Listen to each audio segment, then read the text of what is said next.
कौन है ओशो? यह सवाल आज भी लाखों लोगों के मन में उठता है। कोई ओशो को संत सतगुरु के नाम से जानता है तो कोई भगवान के नाम से। किसी के लिए ओशो महज एक दार्शनिक हैं तो किसी के लिए विचारक, किसी के लिए ओशो शक्ति हैं तो किसी के लिए व्यक्ति। कोई इन्हें संबुद्ध रहस्यदर्शी के नाम से संबोधित करता है तो किसी की नजर में ओशो एक सेक्स गुरु का नाम है। स्वीकार और इनकार के बीच, प्रेम और घृणा के बीच ओशो खूब उभरे हैं। आइए जानते हैं उनके विवादास्पद सफर के बारे में। 11 दिसंबर 1931 को मध्य प्रदेश के कुचवाड़ा में उनका जन्म हुआ था। जन्म के वक्त उनका नाम चंद्र मोहन जैन था। उन्होंने अपनी पढ़ाई जबलपुर में पूरी की और बाद में वो जबलपुर यूनिवर्सिटी में लेक्चरर के तौर पर काम करने लगे। उन्होंने अलग अलग धर्म और विचारधारा पर देश भर में प्रवचन देना शुरू किया। उनका व्यक्तित्व ऐसा था कि कोई भी इसके असर में आए बिना रह नहीं पाता था। प्रवचन के साथ ध्यान शिविर भी आयोजित करना शुरू कर दिया। शुरुआती दौर में उन्हें आचार्य रजनीश के तौर पर जाना जाता था। नौकरी छोड़ने के बाद उन्होंने नव संन्यास आंदोलन की शुरुआत की। इसके बाद उन्होंने खुद को ओशो कहना शुरू कर दिया। 70 और 80 के दशक में यह आंदोलन खूब विवादों में रहा। भारतीय पारंपरिक मूल्यों के खिलाफ अपने विचारों से पहले भारत में और फिर अमेरिका में भी ओशो को विरोध का सामना करना पड़ा। सोवियत रूस में भी ओशो रजनीश के आंदोलन को बैन कर दिया गया। भारतीय संस्कृति की सकारात्मक छवि का विरोधी होने के कारण सोवियत सरकार ने ओशो और उनकी विचारधारा दोनों को खारिज कर दिया। सन 1970 में ओशो मुंबई में रहने के लिए आ गए। अब पश्चिम से सत्य के खोजी भी जो भौतिकता के अतिवाद से उबर चुके थे उन तक पहुंचने लगे। इसी वर्ष सितंबर में मनाली में आयोजित अपने एक शिविर में ओशो ने नव संन्यास में दीक्षा देना प्रारंभ किया। सन 1974 में वे अपने बहुत से सन्यासियों के साथ पूना आ गए, जहां श्री रजनीश आश्रम की स्थापना हुई। पूना आने के बाद उनकी प्रसिद्धि विश्व भर में फैलने लगी। पूना में उन्होंने असंख्य प्रवचन दिए। ओशो कोई पारंपरिक संतों की तरह कोई रामायण या महाभारत आदि का पाठ नहीं कर रहे थे, न ही व्रत पूजा या धार्मिक कर्मकांड करवाते थे। वह स्वर्ग नरक एवं अन्य अंधविश्वासों से परे उन विषयों पर बोल रहे थे जिन पर इससे पहले किसी ने नहीं बोला था। ओशो के विषय बिल्कुल अलग थे।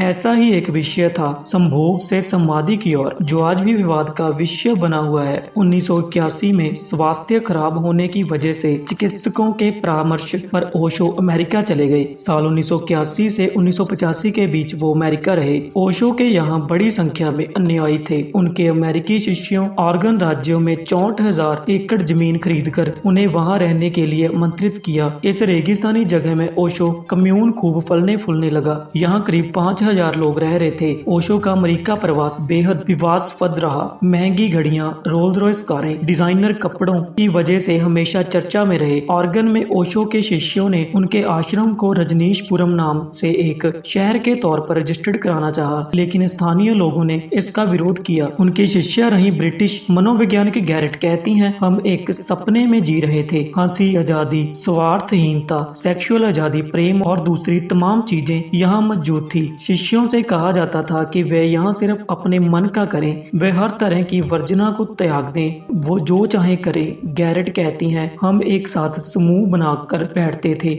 बात करते थे, ठहाके लगाते थे, कई बार नंगे रहते थे। हम यहाँ वो सब कुछ करते थे जो सामान्य समाज में नहीं किया जाता है। पहले यह एक आश्रम था, लेकिन देखते ही देखते यह एक पूरी कॉलोनी बन गई, जहाँ रहने वाले ओशो के अनुयायियों को रजनीशीज कहा जाने लगा। धीरे धीरे ओशो रजनीश के फॉलोअर्स और रजनीशपुरम में रहने वाले लोगों की संख्या बढ़ने लगी, जो ऑर्गन सरकार के लिए भी खतरा बनता जा रहा था। अक्टूबर 1985 में अमेरिकी सरकार ने ओशो पर अप्रवास नियमों के उल्लंघन के तहत 35 आरोप लगाए और उन्हें हिरासत में ले लिया। उन्हें 4 लाख अमेरिकी डॉलर की पेनल्टी भुगतनी पड़ी। साथ ही साथ उन्हें देश छोड़ने और 5 साल तक वापस न आने की भी सजा सुनाई गई। कहा जाता है कि इसी दौरान उन्हें जेल में अधिकारियों ने थेलियम नामक धीरे असर वाला जहर दे दिया था। 14 नवंबर 1985 को अमेरिका छोड़कर ओशो भारत लौट आए। इसके बाद ओशो नेपाल चले गए। किताब कौन है ओशो? दार्शनिक, विचारक या महाचेतना में शशि निशिकांत लिखते हैं, फरवरी 1986 में ओशो ने विश्व भ्रमण की शुरुआत की, लेकिन अमेरिकी सरकार के दबाव की वजह से 21 देशों ने या तो उन्हें देश से निष्कासित किया या फिर देश में प्रवेश की अनुमति नहीं दी। इन देशों में Greece, Italy, Switzerland, Sweden, Great Britain, पश्चिम जर्मनी, कनाडा और स्पेन प्रमुख थे। ओशो 1987 में पूना के अपने आश्रम में लौट आए। वह 10 अप्रैल 1999 तक 10,000 शिष्यों को प्रवचन देते रहे। 19 जनवरी वर्ष 1990 में ओशो रजनीश ने हार्ट अटैक की वजह से अपनी अंतिम सांस ली। कहा जाता है कि अमेरिकी जेल में रहते हुए उन्हें थैलीसीमिया का इंजेक्शन दिया गया और उन्हें रेडियोधर्मी तरंगों से लैस चटाई पर सुलाया गया, जिसकी वजह से धीरे धीरे ही सही वे मृत्यु के नजदीक जाते रहे। खैर, इस बात का अभी तक कोई ठोस प्रमाण उपलब्ध नहीं हुआ है, लेकिन ओशो रजनीश के अनुयायी तत्कालीन अमेरिकी सरकार को ही उनकी मृत्यु का कारण मानते हैं। तो दोस्तों, यह थी हमारी आज की वीडियो। अगर वीडियो अच्छी लगी तो चैनल को सब्सक्राइब जरूर कर लीजिएगा और इस वीडियो को अपने दोस्तों मित्रों के साथ शेयर करना मत भूलना। धन्यवाद।